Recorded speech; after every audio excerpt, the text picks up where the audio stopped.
Photo op. Okay. Thank you, Denny. Make sure you post that. Okay, I appreciate it. Just don't tell my parole officer, okay? Amen. Everybody get settled? Good afternoon, everybody. How are we all doing? I know it's after lunch and you're a little dragging. You want to get up and stretch. I'm fine. Turkey? I heard turkey. It's good. Was it? You fall asleep. You fall asleep. You got to write down. I just push off the stage. It's okay. So good afternoon. My name's Glenn Benjamin. I'm with a local managed service provider here called Land Infotech. That's my day job. We help small and medium-sized companies manage their infrastructure, manage their data, make sure they are cyber secure, and we want to make sure they stay running. And that will be part of this conversation today. Before I get started, I have a special guest. I want to give her a couple minutes up here. I can call you Katie, right? Yes. Katie? It's Katie's good. Katie O'Fallon. You are, well, I tell you what, why don't you go ahead and get started. The problem is we didn't give you a mic. It's all right. And she's got a special group of kids here. If you just want to grab that and talk to them. Okay, I'm just going to grab this and talk.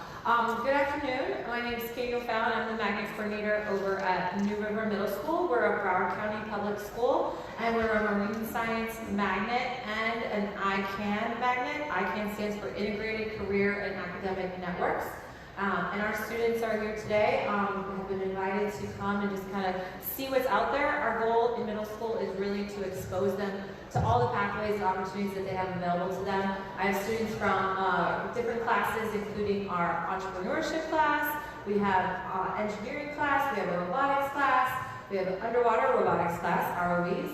We have a career influencers class, which is basically a class we just created that covers all sorts of different avenues of technology and social media and influencing careers, all of that, and our broadcasting class as well. So we just want our kids to basically have the opportunity to see what's out there, see what pathways are available to them, and see how technology is basically involved in every single career pathway that they might be interested in, marine or otherwise. So thanks for having us. And those are my students sitting over there. Can I get you all to stand up? Some of them have their feet Let's show them a little love, please.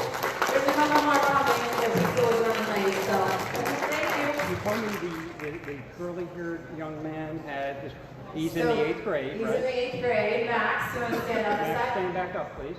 Max actually is in a class. They created a business, entrepreneurship, and he created a website that went along with his business. So I told him I want to dive with his business because it was only like $100 to go to the Blue Hole. So I'm like, I'm with you. But basically part of their program was they had to create a business, and he just went a step further and started creating a cool website for it as well. So good job, Max. Gotta call you out. Put him on Put him on the stage. Put him on stage. If he wants to come up, no problem. He's good. So congratulations, Max. Congratulations to you all. Part of what we do here at Tech Lauderdale is we're trying to drive innovation, and we want to start it a lot earlier than a lot of us probably got started, right? You know, we learned this trial and error, and let's face it, someday you're going to be our replacements. So we want to make sure you know what you're doing when it comes to that. So thank you, Katie and team. We appreciate it. We're going to dive right in here. I'm going to sit, if that's okay with you all. We're going to talk a little bit about what's called, really it should be called business continuity. I didn't come up with the title, but disaster recovery is when incidents occur. I'm going to just read you this short summation here. Disaster recovery, business continuity, and we're going to call that BCDR the rest of the day, correct? Are the methods for protecting today's IT infrastructure and data, which is going through a period of substantial change. Our panel here, and these are a bunch of smart guys, they'll introduce themselves in a second, are going to tackle issues like outages, and we're going to continue to be focused on high profile events, increased use of hybrid cloud. Students over there, if you haven't heard of hybrid cloud, you're going to learn pretty quickly. We're going to talk about increased use of disaster recovery as a service. We're going to talk a little bit about AI to some degree, disaster recovery. But to bring this all home for all of us, what we all need to understand, this is not something new, but it's become a higher focus. And let's just consider from early summer this year, we've dealt with both earthquakes and fires in California. Think about that for a second. We dealt with a blackout in New York. Everybody remember the blackout in New York? It happened to be on a Saturday. It interrupted Broadway. They lost a few shows. Nothing, major. But if New York can lose power, think about Fort Lauderdale or anybody else. Also, we had a couple hurricanes. One that hit Louisiana. Remember that one? Some of you might. And then we had this little thing about 100 miles east of us. It finally got there. And by 100 miles on the grace of God, we did not get hit by Dorian. Had Dorian hit here, we wouldn't be sitting here right now because there wouldn't have been much left at 180 miles an hour, give or take. So what I want to do now is just do the intros. You've heard me talk enough. I'm going to turn to contestant number one. Go ahead. Thanks. I'm Mike Sanders. I'm the general manager of Unitrends, and we're a software company that is focused on backup and disaster recovery. Okay. Next contestant. Good afternoon, Tom Serio. I'm a consultant at my own company, spending 30 years in the disaster and business continuity business. Hi, my name is Harry Litchfield. I work for all of the data centers. And I'm Paul George, CEO of Advanced Bits. We're also an MSP, providing a full suite of services to small to medium-sized businesses. Okay. So we're going to work on a series of questions we've already kind of worked on. I will encourage our students or anybody else, if you have a question, we're not going to wait to the end. I'd like this to be interactive. Luckily, we're not doing death by PowerPoint, but still, we want to talk to you all. We want to have an interaction. So everybody good with that? All right, let's get started. So, I'm going to ask the first question, and we've all kind of talked about this. How do you define BCDR, business continuity disaster recovery, especially as this technology seems to evolve rapidly and constantly? And I'll go to contestant number one. I've always wanted to be, a talk show host, and I always loved it. And, you think of the dating game, so you're contestant number one. So go. Sounds good. Yeah. So, for us, business continuity disaster recovery is the complete package of how you get back up and running after a disaster. For a long time, backup, kind of standing on its own, is pretty straightforward, right? If I take a copy of a drive and I make the exact same copy of the file somewhere else, I've done a backup. If I have some sort of an outage, the step from having that secondary copy to how I get my business back up and running, all of the things in between, for me, are what make up BCDR. So we look at that from not only getting your data back, getting your server back, but also if you have an outage where you lose your entire data closet, right? And you've lost all your servers and your phones, whatever's in there, or maybe you have a fire and you lose the entire office. Where do people go? How do they get back up on the phones? How do they get connected to the servers that are spinning up in the cloud? And it's that entire plan that we look at when we look at BCDR. Tom? So to me, BCD are two different practices. So I started in IT back in the early 80s, believe it or not. In 1987, I got a job with Publishers Clearing House. So if you don't learn anything else today, learn this. Real people do win Publishers Clearing House. So always send back that reply. You don't have to buy a magazine either. I spent 10 years in that company, and there I learned about disaster recovery. I worked in IT, and we had to back up our mainframe, back up the tapes, the tape flow cycle, the whole cycle there. But that didn't help the business side, and that's what business continuity comes in. Business continuity is about the recovery of the business functions, separate from the IT platform, right? So when you look at them, they're two different areas. So disaster recovery is a technology recovery, business continuity is a business recovery. They work together, but I don't want IT owning BCP. Okay? It's a business partner plan, right? So you've got to look at that, and we use the terms interchangeably, BCDR, and everything's a disaster nowadays, but understand what you're dealing with here. They're separate practices, and they should be dealt with separately. Yeah, and to add on to that, I look at disaster recovery and business continuity. When you're trying to look at it from a whole as a company, a lot of companies, what they do is they look at the biggest disaster out there, and that's for us in South Florida is hurricanes. But what they're missing out on is all the things in between that cost money throughout the year. And I think if they tend to take a step back and look at, like earlier we were talking, 52% of the downtime throughout the year is from human error. So it's not just looking at, for South Florida hurricanes or California hurricanes, looking at the worst thing that could possibly happen. You got to look at everything in between. To kind of extend on that, and really the definition of disaster is also changing. Years ago, if we were down for X period of hours or days, okay, as long as we got back up within a week, life was good and we had everything DR plan. What you're finding out more and more today is that really DR is, hey, we're down 5 minutes. This is a disaster. I mean, that is the disaster itself. So you're kind of seeing a redefinition of what downtime really is and what that disaster really is. And so really architecting for what we now call high availability is kind of an umbrella that encompasses business continuity and DR. We want to build highly reliable solutions, highly reliable business plans, and have highly reliable options so that the big downtimes never exist.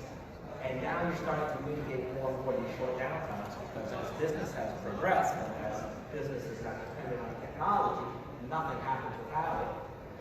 Minutes could be deadly expenses, but that's not necessarily a hurricane. It's not necessarily this. It's your AT&T provider just went down and now I'm in the process of transactions. And that's a disaster. Yeah. Keep going. You mentioned downtime. You gotta look at not just what customers or how much you're losing in expenses, but downtime with your employees not doing anything as well. Because if they're not working, you're still losing money. So just to understand the crowd a little bit, how many people here are familiar with DRAS? So disaster recovery as a service. Okay, so it's not You don't qualify. not a huge amount. So just to talk through that, because we will be talking about that a little bit through here throughout this. When we look at disaster recovery as a service, which is part of BCDR, it's getting your servers back up and running, right? So you have some sort of failure, you have a power outage, you have a server that melts down, whatever it is, you get hit with ransomware. The ability to get that server spun back up and available to your or desktops, but usually when we look at it, it's going to be servers. So getting a server booted again and accessible so that people can get to it. You know, to Paul's point, we've seen in the last year that the transition for companies buying DRAS, disaster recovery as a service, has gone up considerably. So the backup market usually goes up every year, it grows incrementally. There's markets and markets, what do they call it, study on this, and it goes up like 7 or 8% typically year over year. Last year it came up 10%. But DRAS is growing at 42% year over year. It's a multi-billion-dollar industry already, so it's a $3 billion industry that's growing at 42%.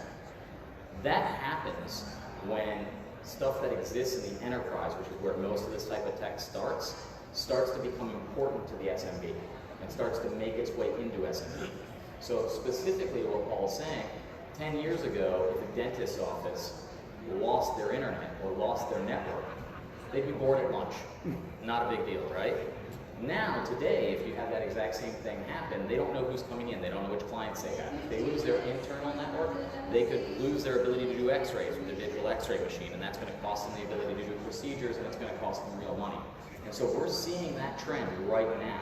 And what it's doing is it's driving a massive adoption through managed service providers to deliver a much higher level of backup and recovery, which we look at as BCDR, than has ever been seen on the SMB side of the business. So I see we have a long-time listener, first-time caller. Go for it. And this might be your next question, but I'm we'll see. wondering, you're bringing up DRAS, what kind of tool sets are, you're now kind of in the managed service provider, what kind of tool sets are you using to provide this DRAS solution? You want to keep running? I'm super biased, obviously. I run a company that that provides a solution for DRAS. And I didn't plan that question. So I think everybody should be using Unitrends, clearly. Right. Okay. So I'll defer to these guys. Do you have a booth out there? No, we don't. You do now. You have our booth, so that's good. So, did that address the question? Sorry. I thought I would see from everybody. What's that? He wants all of us. For DRAS? DRAS. I'm not involved in that part of the spectrum. He delineated himself immediately, you know. We're a big Microsoft shop, and we're big into the Azure platform, so we use Azure as our DR solutions, and it's phenomenal. One of the biggest challenges with DR, so let's go back a little bit more traditional. Places melted down. This is more what we used to think of it. A lot of companies would actually say, we have DR. And then you'd actually say, okay, when was the last time you tested it? Crickets, silence, because it was these DR solutions, the traditional hardware, backing up all this hardware and living in that world, were so complex and so complicated that it was kind of like hope and pray that I got it, I see it's replicating and doing everything, and you just, you kept your fingers crossed when if you actually ever had to do it. And those were the kind of challenges when you had the hurricane, the tornado, fires, or whatever. But again, going back to DR today, we see DR at a much smaller level. You can have a suite of servers, but now you have just one server that blows up. That's my database server. Oh my gosh, everything, all my apps are working. What do we do? How do we get back up? And that's where DR as a service, when you work in this hybrid virtualized world, you can fire that thing right up in minutes and have that server back up in line where you got one server running up in the cloud, you got your other hardware running locally, and it's all connecting and working wonderfully, and you get very fast recovery times. But although the technology has made disaster recovery easier to solve, it's gotten more complex and have other issues you're dealing with that you didn't have 10, 15 years ago. It's definitely different. Go ahead, next caller. Just A little closer. You might be getting into this here shortly, but I'm curious to know what DRAS looks like from the architecture. What does a DRAS solution look like if you're purely cloud-based, if you're hybrid, or if So I think it depends on the client. Depends a lot on what their use case is. For what we see the primary use for the Unitrends product across the landscape of clients that we have, most of them have a local, some component of their infrastructure that's still local, whether it's AD, maybe they have all of their infrastructure local currently, and then they have some component in the cloud. As soon as they have some component that's local, they typically want to have an appliance that can spin the server back up on site. So you usually want to have something that you're racking on site that you can bring the workloads up there as opposed to bringing them directly up in the cloud. And again, it depends. If all your workloads are cloud, that doesn't pertain. The reason that we find people wanting to do that is that failback in a public cloud can be an absolute disaster. It can be a nightmare. I'll give you an example. When Hurricane Maria hit Puerto Rico, I think it was called Maria, a few years ago, we have a client there, and I was talking to him about some of the recoveries that happened recently, and he said that the people that were sending data across the wire for just straight to the cloud type backups, many of them still haven't gotten the data back because the throughput into the island hasn't been good enough to bring that back. If you have 1 terabyte of data and you have a 20 meg pipe and you want to bring that data back, your failback is going to be 5 days for that 20 over that 20 meg pipe. I guess that works with your site this way.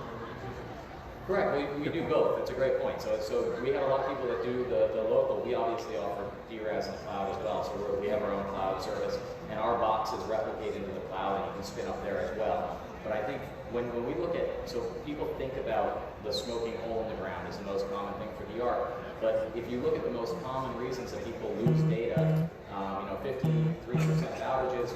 You look at actual data loss, 23% is human error. Another 22% is software issues, software mistakes, which is just human error while programming, right? It's just a different version of human error. So almost half the things that are going to happen aren't the things we typically think about. They're not even ransomware. Ransomware only makes up 7%. Still a major issue, but it's not the real reason that you're going to lose data. Yeah, you were getting into that. You were getting into that before in terms of high availability and right. That's separate from DR, obviously, from my perspective. Right? DR is you've lost your computing environment, whether that's sitting in AWS or sitting locally. As a data center that I work for Volvo, everything that we talk about is disaster recovery. So the moment the customer comes in and talks to us, and you want to put services, your service in the data center, that's great, but they got to take it a step further.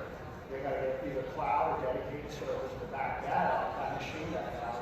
Then in addition to that, a managed backup service that if all else fails, they still have all the data. But to expand it a little bit about architecture, there is no one holy grail solution when it comes to DR or business continuity, either one of those. It's all about understanding the business and what the business needs, which is part of the challenge. You go talk to a customer and you ask them, well, what are your requirements? What is your downtime window? And they're kind of, well, this, and, you know, just getting those definitions defined of what will trigger a DR incident, what will trigger a business continuity incident. Then you got to check the budget. Budget's another problem. But it's custom. It's custom for every individual client, every individual customer, and the solution needs to be architected for them. Yeah, let's make a little segue. It sounds like DR as a service is, yeah, go ahead, Gotti. I'll give you one question. Go. Another question. No. Point of diminishing return. The question is point of diminishing return. It's a statement. Statement. Point of diminishing return. Point of diminishing return, yeah. And that's it? Okay, fine. All right. You have to keep in mind that because Yeah. price, what's your return on investment? ROI, return on investment, yeah. Somebody wants the world, but going from 99.9 to 99.99 or 5 nines is a 100-fold cost factor. Well, and that's why the tech guys have to talk to the business guys. Understand what the value is of the application of the system you're trying to recover. You know, when I was in IT, we did a blanket, hey, we'll be back up in 48 hours of the application. Now, the business owners had to come to us and justify they had to be back up in 24 hours, what they needed, and then we would tell them what it would cost. So we gave them a gold, silver, and bronze approach to everything. You want the gold recovery, you want back up to 6 hours or less, you got to pay me, $100,000 so I can put in replicated servers and everything else at a hot site, and you would have that. And then the business will decide. So in this game, the IT guy, this is not your job to figure out if the department needs a disaster recovery plan at what level. It's the business that drives what you do. Yeah, they have to determine if they're out for an hour, how much does that cost them? They got to figure that out before they even figure out how much the budget is for the disaster recovery. All right. I'm going to make a little swing. I'm going to stop for a second. Make a little change. DR sounds like a hot topic. But one of the other things, that we want to bring up here is we all know about weather. We're in Florida. We're kind of jaded when it comes to hurricanes. Fires, earthquakes, hurricanes, utilities, power, internet, telephone. What are some of the other things that most of this audience may not know that can cause what I'll call a disruption? Take disaster out of the equation, just disrupting the business. Active shooter. If you guys aren't doing anything about active shooter in your company, you need to. I know everyone's scared about that subject, but it's so prevalent nowadays, and if you're not ready for that next situation, you're going to be in trouble. So we look at what's been happening here in Florida, you look at Marjorie's schools, things like that. Well, look at the dynamics of that situation. The school board wasn't given access back to some of those buildings for weeks, several months, I think, in that one building where it happened. If that's your business, you're out. Right? When the situation happens, you evacuate your building, your police show up, the FBI shows up. That is not your building anymore. Okay? It belongs to them. Right? They will not let you back in unless you get the all clear, which could happen in a couple of hours, could happen in a couple of weeks. You better have a disaster plan for non-industrial situations that put you out of the ability to access your facilities. Who else has We talked a little bit about the human error aspect of it, and that's generally the largest thing that drives data loss. And by looking at the fact that ransomware is around 7%, you would think it's a minor aspect to it, but that is probably the fastest growing threat. And we're not hearing about it as much as we probably were a couple of years ago because they're starting more and more to target SLED and small business. And the reason for that is going back to the testing that we were talking about earlier. Most small businesses don't have a great BCDR plan. And even the ones that have a BCDR plan don't test them frequently enough to chance a recovery and not pay the ransom. You've got a clock ticking down that tells you have X amount of time to pay the ransom before your files are encrypted and that's it, they're all lost. If you haven't run a test within the last few weeks to make sure that your backups will come back exactly the way that you need them to, you have to pay the ransom. And these guys know it. And cybercrime right now, in 2016, it was a $3 trillion industry. That means that it's larger than all the illicit drug trade. It's bigger than marijuana, cocaine, and heroin combined. So if you think about that, that's pretty insane. It's the fastest growing form of organized crime as well, because nobody's going to jail for it, right? Nobody gets shot on a street corner for it. It's a very, very easy crime to perpetrate and a very difficult one for us in the IT field to defend against. And that's going to be a trend that I don't see changing anytime soon. Yeah, and back to the question of the things to consider other hurricanes. If you're a small business and you're on the cloud, it's most likely not being backed up. Even though you think it is, they're already changing the rules with most of these providers where they're not going to be guaranteeing you a backup any longer. So start with, if you're a small business, look at your contracts, look at the agreements you have, because you may need that backup one day and it's not going to be there. It's such a great point. Yeah, if you read the EULA for Office 365, it specifically states we don't back this up. You're on your own. Yeah. I mean, it is clear. It's not even in legalese. It's really clear to read. And 77%. We take a measurement because we have part of our company is called spanning, and we do Office 365, G Suite, and Salesforce backups. And we look at it. 77% of customers in SaaS that are using like Outlook 365, Office 365, things like that, lose data every year, right? 77%. And you think that's crazy. How are these SaaS providers losing all this data? They're not. It's human error, or it's malicious intent. Somebody does something, they don't want anybody to catch them, they go back, they delete all the emails. Microsoft doesn't get those back for you. They are gone. To expand on that, one of the biggest changes we've seen now is that people move to cloud services, right? So it's not in my own walls. We're in my own walls. I know exactly what I got. This is what I got to back up. This is what I got to have a DR plan for. But so much of these things are moving to the cloud that you really now have to start thinking about when you talk about DR plans and business continuity plans. I have to include those cloud providers too. Everybody says, oh, it's in the cloud. It's magically all going to work anytime, anywhere. You will be shocked if you say, let me see, Mr. Cloud Provider, the last time you tested your business continuity plan or your DR plan. And they'll go, Well, where does that put you as a business if you're actually depending on them and they have issues and they don't have a good plan or can't get you back the money? Where does that leave you? So it's not just what's in your own walls as a part of your BC plan world. It's all of the cloud solution providers out there, including the Microsofts and the Amazons and the Googles that play part of that too. Next caller. Speak to the mic.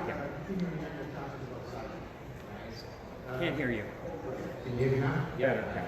Continuing on your topic of cyber ransomware attacks, one of the new terminologies is cyber resiliency, and going back into disaster business continuity. So you're going to the board, you're going to your executives, they're confused. How do you convey that message back to your bosses and your business? What the difference is and how you incorporate that into your plan? Sure. So if I heard the question correctly, it's how do you incorporate the idea of a cyber defense into the same... Yeah, just go. Yeah, you're hearing this thing called cyber resiliency. Right. That's the buzzword that's out there now. We all hear the traditional DRBCP, but now everybody's questioning what does cyber resiliency mean? And how does that incorporate? Is that taking over the DRBCP capabilities because it's a component of it? So what's your narrative when you're talking to the executives of how to pitch this so they can have a good plan in place to be able to address all the different scenarios that are out there? And I think it goes back to the reality of the cyber attacks and how they are growing. I think part of that, setting that stage, is important because a lot of people think if they're in small business, it won't happen to them because they're going after Microsoft or hospitals and things like that. It couldn't be further from the truth. They're going after the softest targets and the ones that they know will have to pay, which is on the SMB side. As far as the recovery goes, it's very similar. The only caveat that I would say that is critical, and this is going to become, I think, more and more prevalent, is cyber criminals now with the ransomware, they're starting to put ransomware onto the systems that stay dormant longer so that they wait through your entire backup cycle and then trigger. And that way, even if you recover back, they can trigger it again. And so we are starting to see some things like that. More advanced backup solutions out there in the world look for that, and they can actually detect that and tell you when that's happening ahead of time. But the other thing that I think we've seen too is a lot of cyber criminals going after backups. So you want to make sure that your backups are also hardened. We see it all the time. If you've got take a normal SMB, they have a hypervisor, right? A host that runs their VMware or whatever. and they've got 3 virtual servers on there, and then they have another server that runs their backup that's also running on that host. If all 4 servers are running Windows, and you're using the same policies on all 4 Windows machines, and 3 of them get compromised, guess what? That 4th one got compromised too, and if that's your backups, you're going to pay. You got no option but to pay, and that is happening more and more frequently. So that's certainly what I would look for. But as part of resiliency is to mitigate the threat in the first place. So for larger companies, you can do penetration testing and things like that, where you're going to hire a company to come in and find out what your vulnerabilities are through your network, through your ports, through your carriers, and things like that. And that will give you a good heads up to what's open. And if you want to beat the hacker, you got to think like a hacker. And there are a lot of guys out there that have that service that will come in and do that testing for you, and we market these systems. Question? Okay. Caller again? You're absolutely right. You're going to have to pay for all the services, but you can't protect against the human element, which is the person just typically taking a link coming in that's bypassing the defenses and making a click, and the next thing you know, you're downloading your ransomware and just attack all your main servers. I disagree though. I disagree. I think you got to train your people. I think you got to train your people. I think you got to do there's definitely stuff out there that'll test your people to make sure that they're. I totally agree. Testing is, you have to have a good security awareness program. You have to have testing, continuous testing going on there. But still, it's still going to get through. It still comes down to the human factor. Right? Somebody accidentally, because they're busy, I've heard this even in testing. Why did you click on the link? I was busy, I didn't pay attention to it, and I just went by and clicked on it. As soon as I did, I knew I made a mistake. Yep. So you're always going to have that factor, and that's the one thing you can't defend against. You continually test, educate, which is needed, but you make one mistake because you're busy, you're working late at night, something, you're always going to have that issue. There's ways to mitigate that. I don't get off topic, but you can pinpoint protection on all your devices so that if you are compromised, you can isolate it. It's a multi-layered approach, it's true. You want to get to the mic? Mark, go ahead. So to just kind of summarize that real quick, because we're kind of shifting into cybersecurity. And I've only got like 12 more questions here. It brought up an interesting point how we shifted the conversation from Hurricane Elena has just hit and wiped out scenario to our file server. Only our file server has just got compromised. And we're talking about, man, we got to be able to recover the data. And that kind of goes back to what is DR? What is that definition? It's the last line of defense, right? What do you do and where do you protect yourself and how do you protect it? Okay. Go ahead, Mark. Yeah, go ahead, Mark, and then I'm going to do another shift. When it comes to cybersecurity, it's a multi-layer approach, right? You have to look at all of the different endpoints, from the phone down to the workstation. But in addition to that, DR plan, right? It's more than just having backup servers. It's a plan that you have to invoke and then you have to practice that. I think that's important to understand the difference between a cyber attack and a smoking server. Mark, you made a good point there. We got off topic there, but it's got to get back to disaster recovery as a plan. Because you can have all these great things that work for you, such as cybersecurity, backup, but if you don't have a plan in place to ensure all those things are working, you're going to fail as well. So you're stealing my thunder for the next question, which is... I read the notes. Yeah, I know. We worked on, and he actually attended the training session. So what steps can clients do to properly prepare themselves in case of a business disruption? Wide open question. What can they do? What should these folks be doing, especially our students over there? You don't want to lose your pictures on Facebook, right? Right? That's what you guys all care about? And Instagram? What's that? Instagram. You know, my granddaughter, she Snapchats me. I don't know what to do with it yet. So anyhow, what can folks be doing? Two things. You plan well and you exercise, exercise, exercise. You can never do enough exercises and enough testing. And we talked about it already up here. And I'll tell you why. I went through a real disaster. Hurricane Wilma came through here in 2005. It's not the daytime port. So I was working at Office Depot. I was head of their global business continuity program. We were in Delray Beach at the time. Hurricane Wilma comes through in 2005, knocks out power to our facility for 9 days. FPL is like, all right, 3 weeks, like unacceptable, right? Well, we had to declare a disaster on our campus and implement all 35 business continuity plans because the job is to keep the disaster transparent to the customer. The guy at Office Depot in California wants to buy a pencil, doesn't care that we're having a hurricane in Florida, right? You need to keep the disaster transparent. The other thing you need to do is you need to keep your company on the front page of the Wall Street Journal, right? Your job, everybody here responsible for disaster planning or any level of that, your job is to keep your company on the front page of the Wall Street Journal. But typically it's going to be bad news, right? So you do what you have to do. So we went through and we had Hurricane Wilma come through and we had to declare a disaster. And we sent all the executives up to Orlando for 5 days, right? We didn't have that in the plan. We did that. That was a knee-jerk reaction, but that was the thing to do. And then we went to our plan and said, okay, which people do I need the first day? Which people do I need the second day? What's critical? Which functions do we need? And that's how we recovered the business. We squeezed 450 people in one building for 5 days until the power came back on, right? But if you don't think there's value in having a plan sitting on the shelf, you are mistaken, right? You have no idea what's going to happen in a disaster. Anybody ever been through a real disaster? All right, not enough, okay? You guys know who've been through it, know what's going to happen. You folks who've not been through it, you need to talk to people who've been through it and say, what's really going to happen? Because it's not just about the data center or the business, it's about the people also, your employees. You may have a great plan and you do the exercise, you execute that plan every time, great, no problem. But you're not available at disaster time. If something happens to you or your family or you can't get to work or whatever, can somebody else pick up that plan and execute? Right? And that's part of your testing.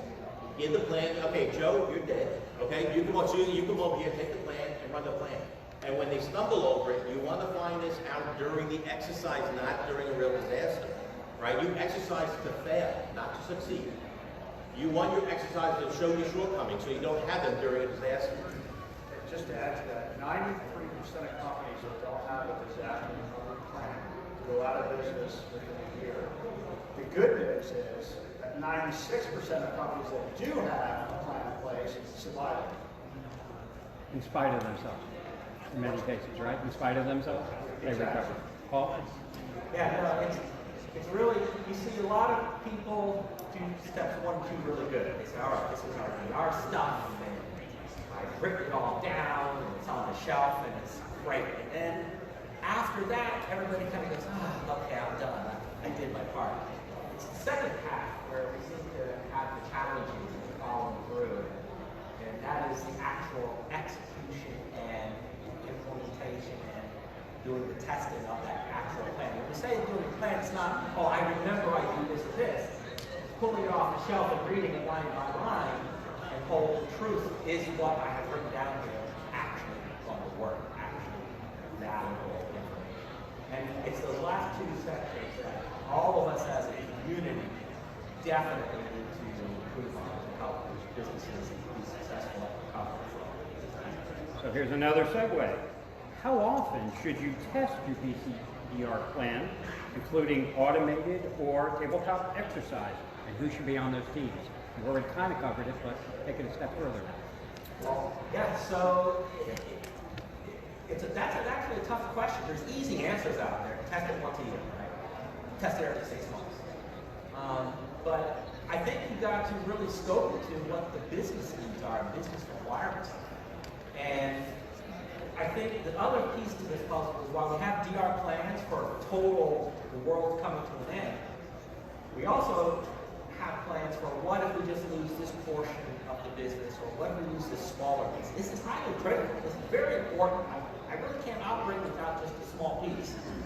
And we need to take planning that step further. We need to start planning for these smaller disasters, or what the business would call a disaster inside the world of technology, or availability of this information, and have plans for how we can recover from those types of incidents.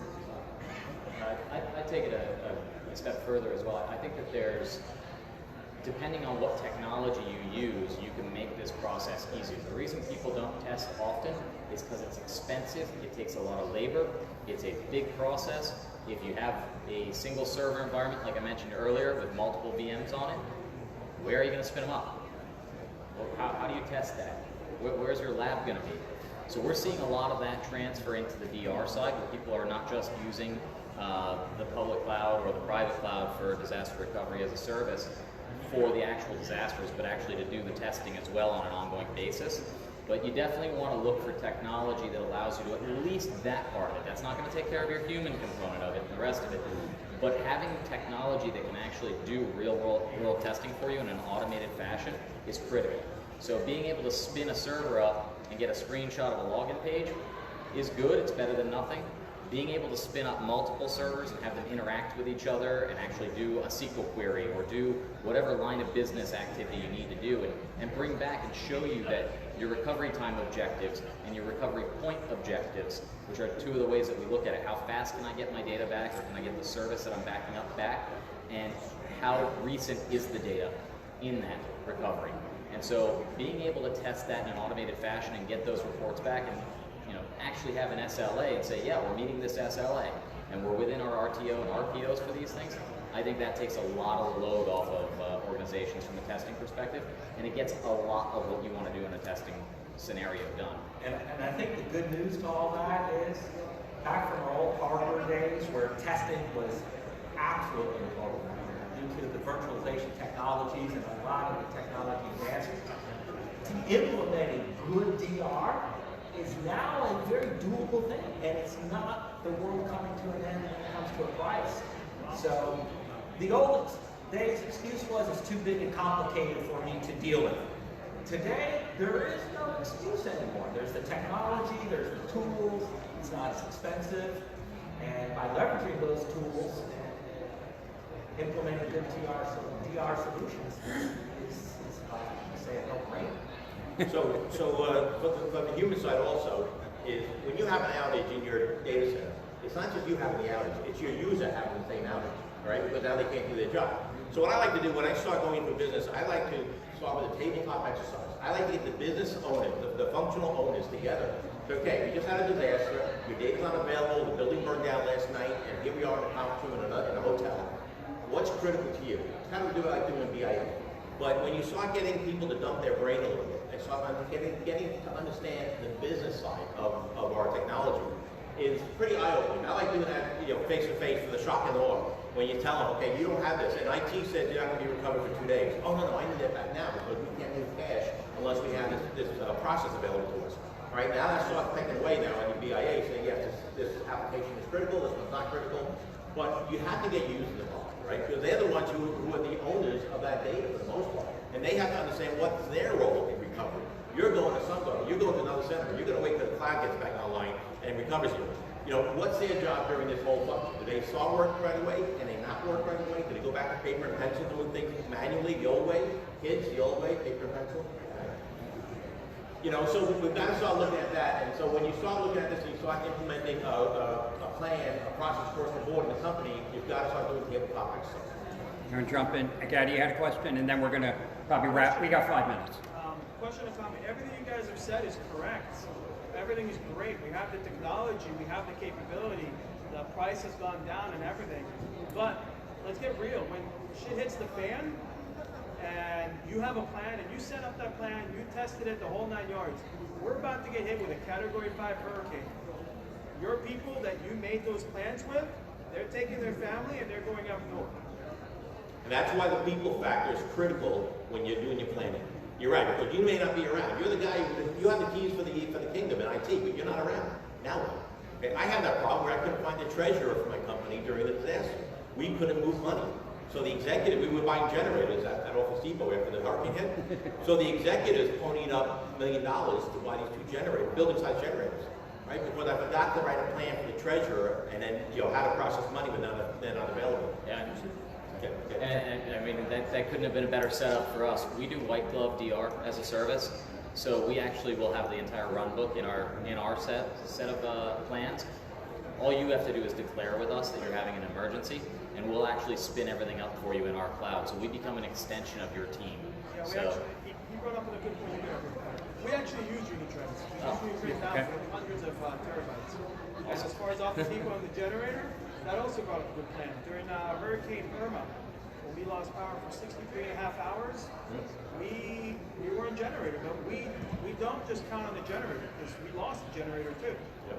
We have a generator as a backup for the other generator. So we also have to look at contingency plans.